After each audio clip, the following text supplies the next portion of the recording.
नमस्कार, मैं राम स्वामी mission art के इस ऑनलाइन प्लेटफॉर्म पर एक बार फिर आपका हार्दिक स्वागत व अभिनंदन करता हूं।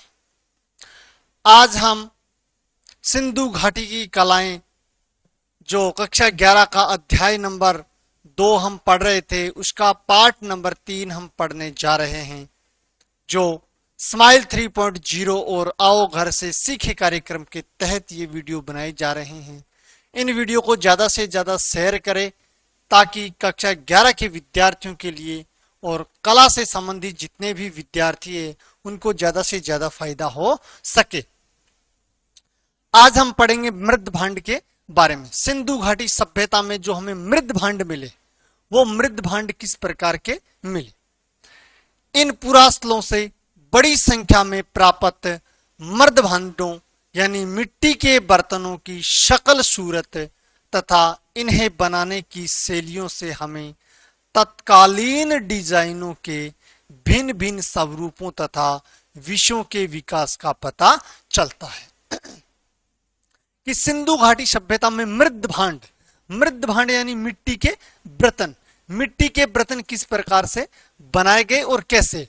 यानी इन पुरास्थलों से, यानी सिंधु घाटी सभ्यता के जो स्थल थे, जो शहर थे, इनसे बड़ी संख्या में हमें मृद भांड प्राप्त हुए हैं, यानी मिट्टी के बर्तन प्राप्त हुए हैं, जिनकी शकल सूरत यानी उसकी बनावट है, उन्हें बनाने की शैलियों से हमें तत्कालीन यानी उस समय के लोग किस प्रकार के डिजाइन बनाया करते थे, यानी भिन्न भिन्न स्वरूपों में जो डिजाइन बनाया करते थे, उन डिजाइनों का और उनके जो विषय थे, किन विषयों पर वो चित्र बनाया करते थे, उनके विकास का पता चलता है।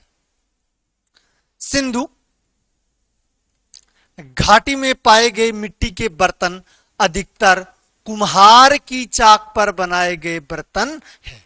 यानी सिंधु घाटी सभ्यता में पाए गए जितने भी बर्तन हैं, वो अधिकतर कुम्हार की चाक पर बनाए गए बर्तन हैं, यानी हाथ से बनाए गए बर्तन नहीं है। यानी सिंधु घाटी सभ्यता में जितने भी बर्तन मिले हैं, वो लगभग कुम्हार की चाक पर बनाए गए बर्तन मिले हैं, सीधे हाथ से बनाए गए बर्तन हमें प्राप्त नहीं हुए। इनमें रंग किए हुए बर्तन कम और सादे बर्तन अधिक है। यानी सिंधु घाटी सभ्यता से जो भी बर्तन मिले, वो उन बर्तनों में कलर किए हुए बर्तन यानी रंग किए हुए बर्तनों की संख्या बहुत कम है। सादे यानी बिना रंग के बर्तन किए हुए हमें बर्तन अधिक मिले। ये सादे बर्तन आमतौर पर लाल चिकनी मिट्टी के बने हैं। यानी सादे बर्तन हैं, ये आमतौर पर किस मिट्टी के बने हुए हैं। इनमें से कुछ पर सुंदर लाल या सलेटी लेप लगी है। यानी ये जो लाल चिकनी मिट्टी के बर्तन बनाए गए हैं, उन बर्तनों में से कुछ बर्तनों पर सुंदर लाल या सलेटी लेप, यानी लाल या फिर सलेटी, लाल बोलो या फिर सलेटी बोलो या धूसर बोलो, ठीक है, लाल या सलेटी रंग का लेप लगा हुआ है। कुछ घुंडीदार पात्र हैं और इनमें से हमें कुछ घुंडीदार पात्र भी मिले हैं जो घुंडियों की पंक्तियों से सजे हैं, जैसे ये देखो, ये हमें घुंडीदार क्या मिला, एक बर्तन मिला जो घुंडीदार पंक्तियों से सजे हैं। काले रंगीन बर्तनों पर लाल लेप की एक सुंदर परत है और काले रंगीन बर्तन, जो काले रंग के बर्तन थे, उन बर्तनों पर लाल रंग की लेप यानी लाल लेप की एक सुंदर परत भी चढ़ी हुई है, जिस पर चमकीले काले रंग से ज्यामितीय आकृतियां और पशुओं के डिजाइन बने हुए हैं। यानी काले रंगीन बर्तनों पर लाल लेप की सुंदर परत चढ़ी हुई है और उसके ऊपर यानी उस परत के ऊपर चमकीले काले रंग से ज्यामितीय आकृतियां और पशुओं के डिजाइन बने हुए हैं। ज्यामितीय आकृतियां कौन सी आकृति हैं? जो त्रिभुजाकार हो, जो आयताकार हो, जो वृत्ताकार हो और जो वर्गाकारों। इस प्रकार की आकृतियां कौन सी आकृतियां कहलाती है? ज्यामितीय आकृतियां कहलाती है। बहुरंगी मृद भांड बहुत कम पाए गए हैं। यानी सिंधु घाटी सभ्यता में किस प्रकार के बर्तन बहुत कम संख्या में पाए गए? वो है बहुरंगी। बहुरंगी यानी एक या दो, यानी दो से अधिक रंग, यानी दो या दो से अधिक रंगों को क्या कहते हैं? बहुरंग। यानी बहुरंगी बर्तन बहुत कम पाए गए हैं। इनमें मुख्यतः छोटे छोटे कलश शामिल है। यानी बहुरंगी बर्तनों में विशेष रूप से क्या मिले हैं? छोटे छोटे कलश मिले हैं, जिन पर लाल, काले, हरे और कभी कभार सफेद तथा पीले रंगों से ज्यामितीय आकृतियां बनी हुई है। जैसे ये देखो, ये देखो, ये किस प्रकार की है? ये बहुरंगी है, ये बहुरंगी मृद भांड है। ये बहुरंगी मृद भांड है जो बहुत कम मात्रा में मिले, जिनके ऊपर लाल रंग से, काले रंग से तथा हरे रंग और कभी कभार सफेद तथा पीले रंगों से भी ज्यामितीय आकृतियां बनी हुई हमें दिखाई पड़ती है। उत्कीर्णित बर्तन भी बहुत कम पाए गए और इस प्रकार के बर्तन हैं वो बहुत ही कम संख्या में पाए गए। जो पाए गए हैं उनमें उत्कीर्णन की सजावट पेंदे पर और बेली स्तंभ की तस्त्रियां तक ही सीमित थी। और जो भी बर्तन हमें मिले हैं, जो भी उत्कीर्णन बर्तन मिले हैं, उनकी सजावट कहाँ है? या तो पेंदे पर है, यानी नीचे के भाग में। ये देखो नीचे के भाग, यानी पेंदे वाले भाग में, नीचे के भाग में, नीचे के भाग में मिली है हमें। और इसके अलावा बेली स्तंभ की तस्त्रियां तक ही सीमित है। बेली स्तंभ यानी ज्यादा से ज्यादा ये जो बेली स्तंभ है, यानी मध्य भाग, ज्यादा से ज्यादा इस मध्य भाग तक ही हमें क्या है? आकृतियां उत्कीर्णित मिली है, जो रंगीन कलर से बनाई गई है। छिद्रित पात्रों में एक बड़ा छिद्र बर्तन के तल पर और छोटे छेद उनकी दीवार पर सर्वत्र पाए गए हैं।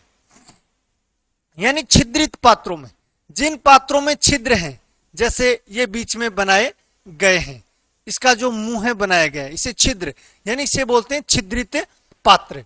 छिद्रित पात्रों में एक बड़ा छिद्र बर्तन के तल पर, यानी एक बड़ा छिद्र, ये क्या है? बर्तन के तल पर है, और छोटे छेद उसकी दीवार पर सर्वत्र बनाए गए हैं। और इसके अलावा छोटे छोटे छेद, जैसे देखो ये है, इसमें छोटे छोटे छेद, यानी अन्य जो छोटे छोटे छेद है वो इसकी दीवार पर सर्वत्र, मतलब सभी जगह पर पाए जाते हैं। ऐसे बर्तन शायद पेय पदार्थों को छानने के काम में लिए जाते थे। यानी इस प्रकार के बर्तन हैं जो जिसकी दीवार है, उस दीवार पर छोटे छोटे छेद बनाए गए हैं, छोटे छोटे छिद्र बनाए गए हैं। ये बर्तन शायद हम ऐसे कह सकते हैं कि पेय पदार्थों को छानकर, यानी पेय पदार्थों को छानने के काम में लिए जाते होंगे। घरेलू कामकाज में प्रयोग किए जाने वाले मिट्टी के बर्तन अनेक रूपों तथा आकारों में पाए गए हैं।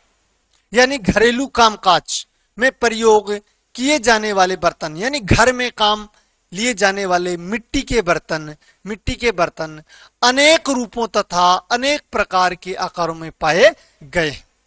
सीधे और, इसके अलावा सीधे और कोणीय रूपों वाले बर्तन अपवाद के तौर पर भले ही मिले हो। यानी इसके अलावा कुछ बर्तन सीधे भी मिले हैं और कुछ बर्तन क्या मिले हैं? कोणीय भी मिले हैं। उन्हें हम कह सकते हैं कि ये अपवाद स्वरूप बर्तन मिले होंगे। पर लगभग सभी बर्तनों में सुंदर मोड़ पाए गए हैं। कुछ बर्तन अपवाद स्वरूप सीधे मिल गए हैं और कुछ कोणीय मिल गए हैं, लेकिन इनके अलावा लगभग जितने भी बर्तन है, यानी सभी बर्तन हैं, वो सुंदर, यानी उन सभी बर्तनों में सुंदर मोड़ पाए गए। छोटे छोटे पात्र जो अधिकतर आधे इंच से भी कम ऊंचाई वाले हैं। इसके अलावा छोटे छोटे पात्र भी पाए गए हैं जिनकी ऊंचाई अधिकतर कितनी होती है, लगभग आधे इंच से भी कम होती थी। खास तौर पर इतने अधिक सुंदर बने हुए हैं, यानी खास तौर पर ये जो बर्तन है ये बहुत ही सुंदर बने हुए हैं कि कोई भी दर्शक उसकी प्रशंसा किए बिना नहीं रह सकता। इसके अलावा ऐसे बर्तन बने हुए हैं जिनको देखने पर व्यक्ति या देखने वाला दर्शक है वो उसकी प्रशंसा किए बिना नहीं रह सकता। इसके अलावा हम पढ़ते हैं आभूषण, यानी आभूषण के बारे में हम पढ़ते हैं। हड़प्पा के पुरुष और स्त्रियां अपने आप को तरह तरह के आभूषणों से सजाते थे, यानी हड़प्पा सभ्यता में स्त्री और पुरुष दोनों ही अपने आप को अलग अलग प्रकार के आभूषणों से सजाते थे। ये गहने बहुमूल्य धातुओं और रत्नों से लेकर हड्डी और पकी हुई मिट्टी तक के बने होते थे। यानी ये जो आभूषण बनाते थे ये आभूषण बहुमूल्य धातुओं से बनाते थे, इसके अलावा रत्नों से भी बनाते थे और हड्डियों से भी बनाते थे और इसके अलावा पक्की हुई मिट्टी के भी बनाया करते थे। यानी इनके जो आभूषण थे ये किससे बने हुए थे, बहुमूल्य धातुओं से, रत्नों से, हड्डी से और पकी हुई मिट्टियों तक के बने होते थे। गले के हार, इसके अलावा ये बनाते क्या थे, आभूषणों में गले के हार बनाते, फित्ते बनाते, बाजूबंद बनाते और अंगूठियां भी बनाते थे। अंगूठियां आमतौर पर पुरुषों और स्त्रियों दोनों के द्वारा समान रूप से पहनी जाती थी।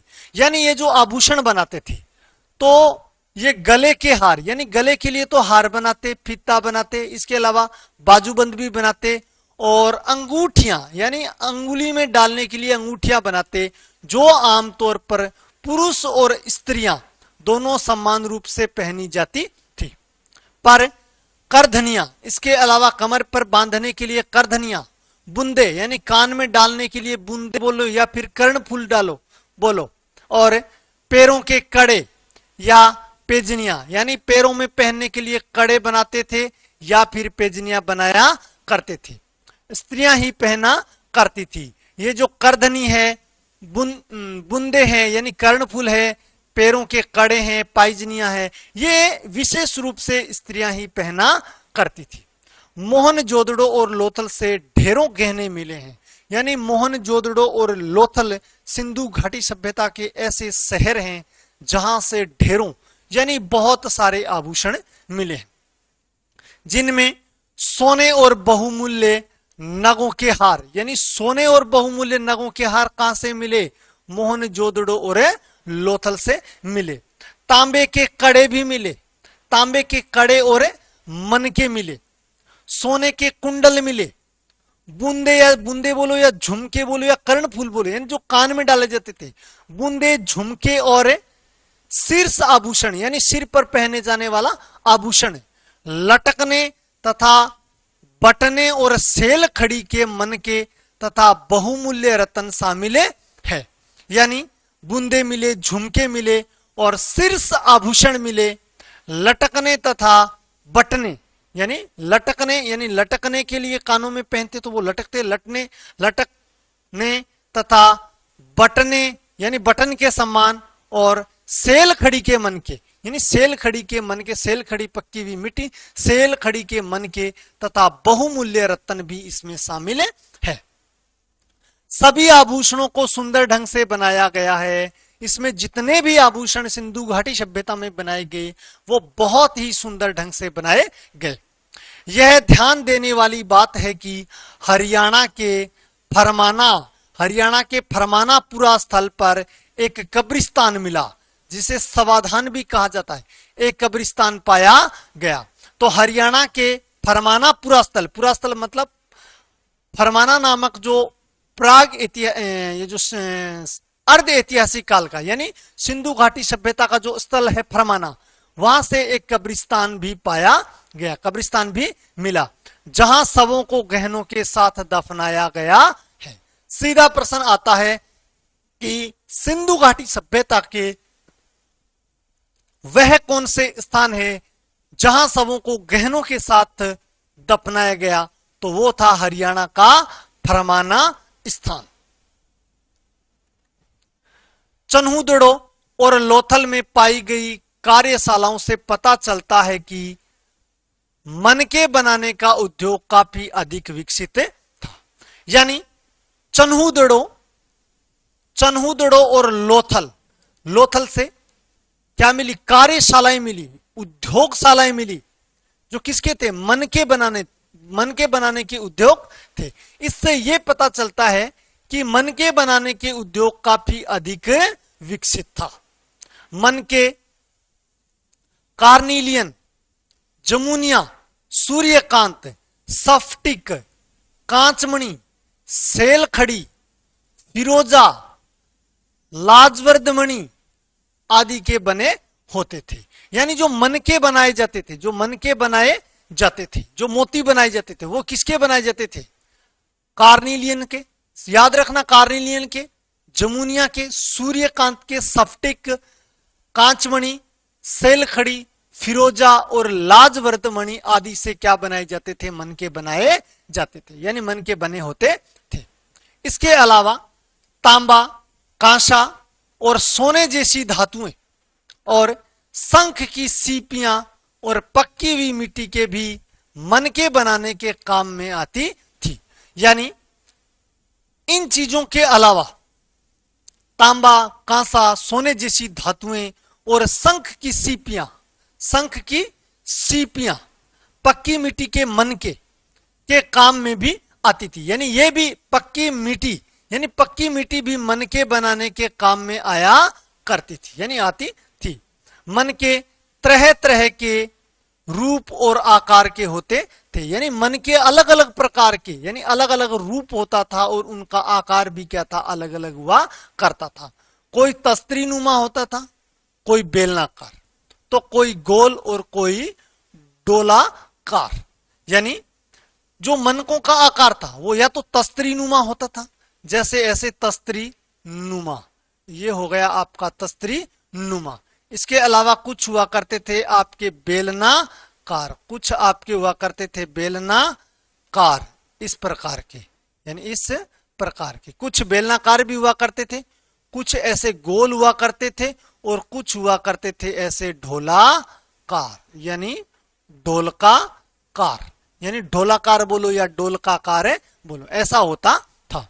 तो कोई कई खंडों में विभाजित। इसके अलावा तो कुछ मनके ऐसे होते थे जो कई अलग अलग खंडों में, यानी अलग अलग टुकड़ों में विभाजित हुआ करते थे। कुछ मनके दो या अधिक पत्थरों के जोड़ से बने होते थे। कुछ मनके यानी दो या दो से अधिक पत्थरों को आपस में जोड़कर बनाए जाते थे, जबकि कुछ पत्थर पर सोने का आवरण चढ़ा होता था। लेकिन कुछ ऐसे भी मनके थे जिनमें पत्थर पर सोने का आवरण बोलो या सोने की परत चढ़ी होती थी। कुछ को काटकर या रंग कर सुंदर बनाया जाता था। कुछ पत्थरों को काट करके उस पर रंग लगा करके सुंदर बनाया जाता था। तो कुछ में तरह तरह के नमूने खुदे होते थे, कुछ में अलग अलग प्रकार के नमूने खुदे होते थे, डिजाइन खुदे होते थे। मनकों के निर्माण में अत्यधिक तकनीकी कुशलता का प्रयोग दर्शाया गया। यानी मनके इस प्रकार से बनाए गए जिससे हमें ऐसे पता चलता है कि इनकी जो तकनीक है वो बहुत ही अत्यधिक थी, बहुत ही अत्यधिक तकनीकी कुशल। यानी मनकों को देखकर इन लोगों की तकनीकी कुशलता है उसका हमें पता चलता है कि वो कितनी अत्यधिक सुदृढ़ थी, कितनी अधिक मजबूत थी। हड़प्पा के लोग पशुओं, विशेष रूप से बंदरों, गिलहरियों के नमूने बनाते थे और हड़प्पा के लोग पशुओं के नमूने भी बनाया करते थे, जिनमें विशेष रूप से बंदरों और गिलहरियों के नमूने प्रसिद्ध थे, जो एकदम असली जैसे दिखाई देते थे, जो एकदम से असली जैसे दिखाई पड़ते थे। इनका प्रयोग पिन की नोक, यानी इनका उपयोग कैसे? इनका उपयोग पिन की नोक और मनकों के रूप में किया जाता था। यानी ये जो बंदरों और गिलहरियों के नमूने बनाए जाते थे ये एकदम से असली थे, इनका उपयोग पिन की नोक और मनकों के रूप में किया जाता था। सिंधु घाटी के घरों में बड़ी संख्या में तकुए और तकुआ यानी तकुआ चक्रियां भी मिली। यानी सिंधु घाटी के घरों में, यानी सिंधु घाटी सभ्यता के जो स्थल थे उन स्थलों के घरों से बड़ी संख्या में तकुए और तकुआ चक्रियां यानी चक्रियां भी मिली थी, जिससे पता चलता है कि उन दिनों कपास और ऊन की कताई बहुत प्रचलित थी। यानी तकुए और तकुआ जो चक्रियां थी, तकुए और तकुआ चक्रियां थी, उससे पता चलता है कि सिंधु घाटी सभ्यता के शहरों में उन दिनों, नगरों में उन दिनों कपास और ऊन की क्या होती थी, कताई होती थी, और वो भी क्या थी, बहुत ही प्रचलित थी। गरीब और अमीर दोनों तरह के लोगों में कताई का आम रिवाज था। यानी कताई का कार्य कौन करते थे, गरीब लोग भी करते थे और अमीर लोग भी करते थे। यह तथ्य इस बात से उजागर होता है कि तकुए की चक्रियां मिट्टी तथा सीपियों से बनी हुई पाई गई है। यानी हमें इस बात का पता कैसे चलता है कि उस टाइम कपास और ऊन की जो कताई थी वो गरीब और अमीर दोनों प्रकार के लोग करते थे। उससे हमें यह पता चलता है कि हम देखते हैं कि तकुए की जो चक्रियां हैं ये मिट्टी की बनी होती थी और इसके अलावा सीप की भी बनी होती थी। पुरुष और स्त्रियां धोती और शॉल जैसे दो अलग अलग कपड़े पहनते थे। यानी पुरुष और स्त्रियां हैं जो दोनों अलग अलग प्रकार के वस्त्र पहनते थे, जिसमें धोती और शॉल जैसे अलग अलग कपड़े हैं वो बहुत ही प्रसिद्ध है। शॉल दाएं कंधे के नीचे से ले जाकर बाएं कंधे के ऊपर ओढ़ी जाती थी। जो भी शॉल पहनता था तो शॉल का रिवाज था कि शॉल दाएं कंधे के नीचे से ले जाकर बाएं कंधे के ऊपर की ओर ओढ़ी जाती थी। यह है मोती एवं आभूषण। इस प्रकार के मोती और आभूषण जो मन के बनाए जाते थे, इस प्रकार के हार यानी इस प्रकार के हार बनाए जाते थे। पुरातात्विक खोजों से मिली चीजों से यह प्रतीत होता है कि सिंधु घाटी के लोग साज श्रृंगार और फैशन के प्रति काफी जागरूक थे। पुरातात्विक खोजों से हमें जो चीजें मिली है उनसे स्पष्ट हो जाता है कि सिंधु घाटी सभ्यता के लोग साज श्रृंगार यानी साज श्रृंगार और फैशन के प्रति काफी जागरूक थे। उनमें केस सज्जा यानी हेयर स्टाइल की भिन्न भिन्न शैलियां प्रचलित थी। यानी सिंधु घाटी सभ्यता के लोगों में हेयर स्टाइल का बहुत ही प्रचलन था, अलग अलग शैलियां थी। पुरुष दाढ़ी मूंछ रखते थे, स्त्रियां सुंदर दिखने के लिए सिंदूर, काजल, लाली का प्रयोग करती थी और चेहरे पर लेप लगाती थी। यानी पुरुष है वो दाढ़ी मूंछ रखते थे, जबकि स्त्रियां सुंदर दिखने के लिए सिंदूर का प्रयोग करती, काजल का प्रयोग करती और लाली का भी प्रयोग करती थी, और चेहरे पर क्या लगाती थी, लेप भी लगाया करती थी। धोलावीरा में पत्थरों के ढांचों के अनेक अवशेष मिले।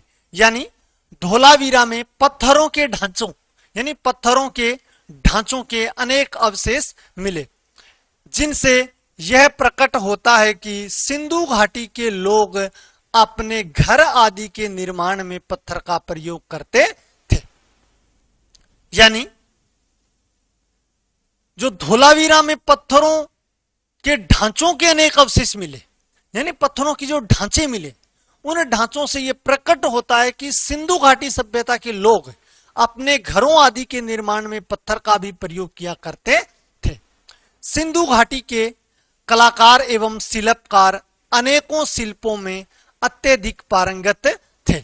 यानी सिंधु घाटी सभ्यता के जो कलाकार और शिल्पकार थे वो अनेकों शिल्प बनाने में, अनेकों कार्य करने में अत्यधिक पारंगत थे, जिनमें धातु का ढलाव, पत्थरों पर नक्काशी, मिट्टी के बर्तन बनाना और उन्हें रंगना एवं जानवरों, पौधों, पक्षियों के साधारण रूप को लेकर टेराकोटा का निर्माण मुख्य है।